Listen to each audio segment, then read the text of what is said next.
ሰላም ክቡራት ተኸታተልቲ ሓበን ቤትና ከመይ ትኾኑ?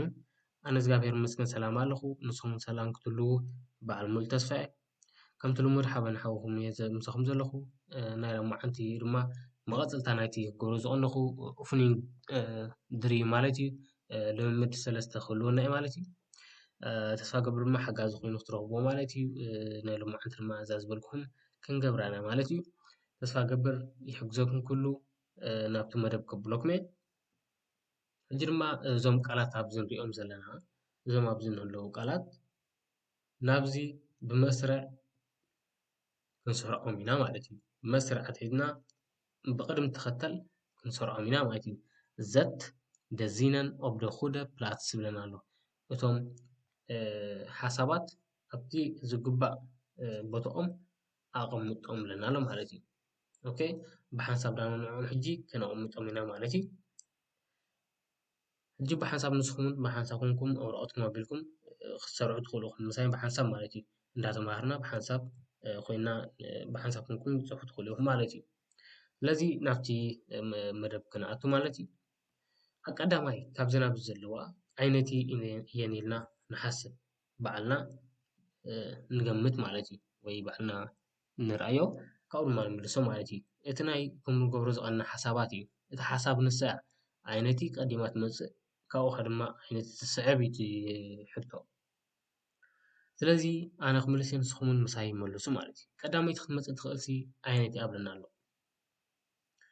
የሙት መልክ ን ብሮድ ኮፐን ዲያ ክትመፅእ ትኽእልስ ኣልፋስት ብዳንክት ዲያ ክትመፅእ ትኽእል ኣይኮነትን። እንታይ ክንገብር ንኽእል ኢና ከም ናተይ ኣነ ጠቓሚ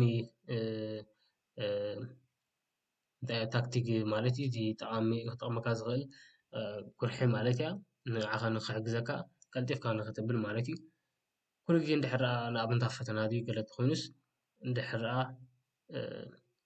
ኣብቲ ፈተና እቲ ትፈልጦ እንተደኣ መፂካ ቀዲምካ በቲ ትፈልጦ ክጅምር ኣለካ ማለት እዩ። ብፍላይ እዚ ከምዚ እንተደኣ ኮይኑ ማለት እዩ። ንኣብነት ሕጂ ካብዘን ኣብዚኣ ዘለዋ ሓደ ክልተ ክንፈልጠን ንኽእል ኢና ማለት እዩ። ኣበይ ከም ዝኣትዋ ገለመለ ክንፈልጠን ንኽእል ኢና።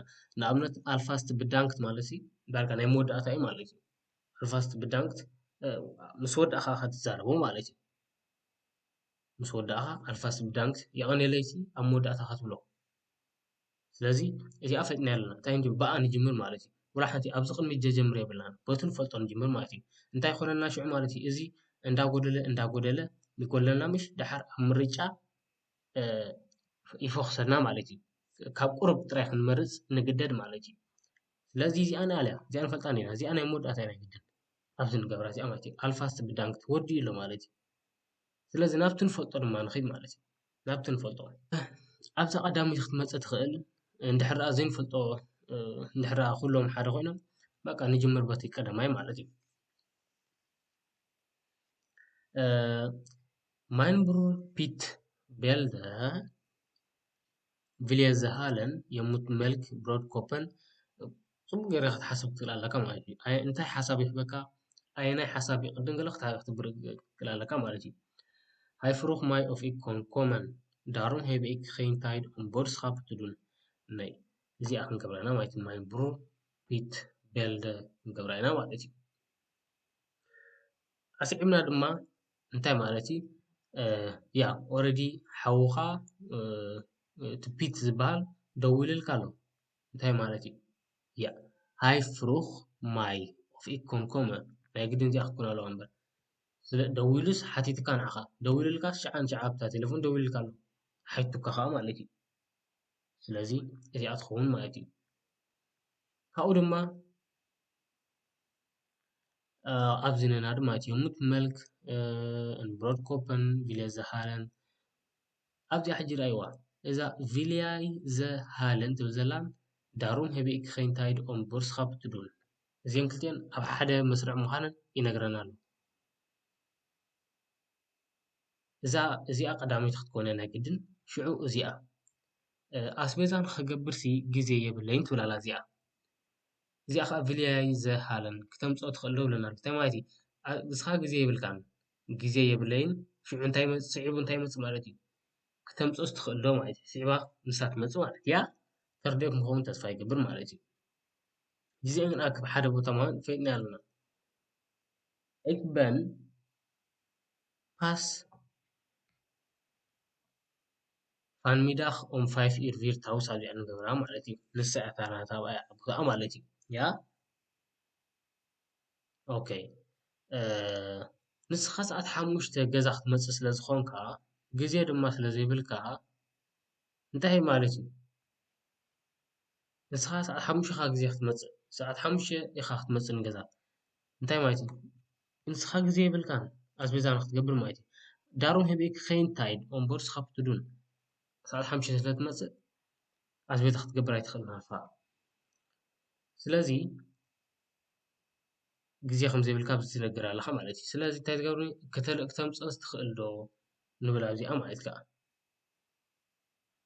كتمصنسي تخيل دو النازي أخا أبدي أن قرام أنت يزبلنا مالتي تمصنس تخيل نص بيزان مالتي يموت ملك إن برود كوبن زي سجوز أدمات حبر الله مالتي الفاست بدعم كتير كار ما بس مسكونه مالتي يا أجر ما نرأيه كمي مهن نرأيه مالتي راي بقى ريوان كلن حاد اللوا مالتي كلن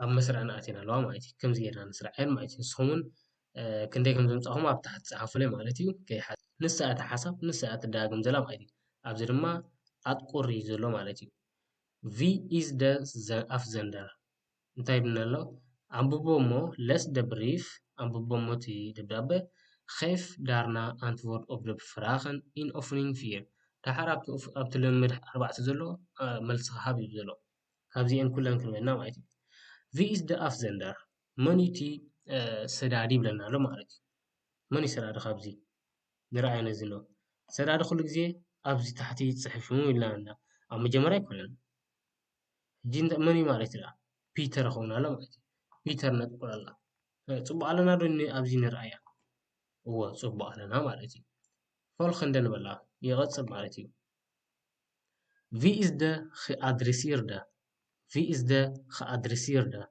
منيتي تقبالي لنا لا مالتي ناقدن كارينيا مهنياتو حوق خونا يكلبي ناب حوق خيد سلازلو مالتي بيتر دما بعلي سلازي أكوني كارينيا مالتي كنترول نبرا زيار مالك صبح لا مالتي كأول ما نغزل في فار إز بيتر بنالو أبلو بيتر هجي هايدوت بورس خابن أسبيزا قبرالو هاي إز بايزاين برو مسحاولو هاي إز تاوس أبوزلو ناقدن أبناي حاو قوزي زلو مهنيات دويلي ناوخد زلو مالتي أوكي في كومت فان ميداخ on 5 year تاوس موني ساعت حمشة نجزاز مصر لما عندي ناي قطر مالتي ناقد بيتر مالتي بيتر يخي زلزلو ساعت حمشة خمسي مالتي كنترول نقول زدما إذا ولا قلنا على مالتي نسخم دما مساي ملس كلهم ولا تطون دبركم نزل فيديو ملسخم هابو شعو ناتز ملسز تريوا مالتي في خات بورس خابن دون حسب الملس حجزيا في خات بورس خابن دون ماني بس خابن خجبر بلنا مالتي حتى جزلو ماني مالتي كارين مالتي بيتر سين خارين حيتو على مالتي مخنياتو نسو ناب حوق خيس لزله بيتر نخارين حاتيتوا بس خابن تبتيلو مخنياتو ناب حوق خيس لزغونه نرأيا زي أو تبع لا مالتي نغزل فارم إز بيتر نيتاوس سلامتا إي بيتر أجزازي لولا نالو هاي هيلد كارين نتا كارين حجزالو نحوي حجزالو طبعا برو زي باند ما خمس ثلاثة خريب لنا لا مالتي ناقد نحوي حجزالو نحو دويلو مس كمبيوترو جلس أقام تزلو كمبيوترو كحجزو خيدو مالتي هاي هيلد زين برو كحجزو نحو خيدو مالتي V is the ick in the brief لنالو أبزا دبداب زياس منيتو أنا زبهال سب مايتي أنا زبزلوس مني لنالو مايتي بيتر يناقدن أنا دابلي صحب زلو مايتي إقبن إفا فيخ لنالو بزي وندر هنگو أنا سكيد اللغو لنالو بيقولو بيتر مايتي سلازي بيتر مايتي كنترول الدورة مايتي زي أول تبقى لا مايتي V is the yai in the brief V is the yai in the brief እቲ ያይ ተባሂሉ ዘሎ ኸመኒ ንስኻ ተባሂሉ ዘሎ ወይ ንስኻ ተባሂላ ዘላስ መን ያብለና ኣሎ ካሪንያ ናይ ግድን ምክንያቱ ነዚኣ ካሪን ይፅፈላ ዘሎ ሊፈ ካሪን ኢሉ ፅሒፍሎ ዝኸበርኪ ካሪን ያይ ንስኺ ይብልና ኣለና ማለት እዩ ስለዚ እዚኣ እውን ከንቱራ ንገብራ እዚኣ እውን ቀንዕትላ ማለት እዩ V is the high in the brief እዚኣ ቀላል እያ ምክንያቱ እዞም ክልተ መሊስናየና ኦልሬዲ እዛ የተመለሰት ድማ እዚኣ እያ ማለት እዩ ደብሩ ሃይ ሓዉ ክኸውን ኣሎ ማለት እዩ እዚኣ ድማ ቀልዕቲ እያ ናይ መወዳእታ ሓንቲ ድማ እዚኣ ማለት እዩ ብሓንሳብ ንመልሳ Vi heeft een probleem met zijn computer. Vi heeft een probleem met zijn computer.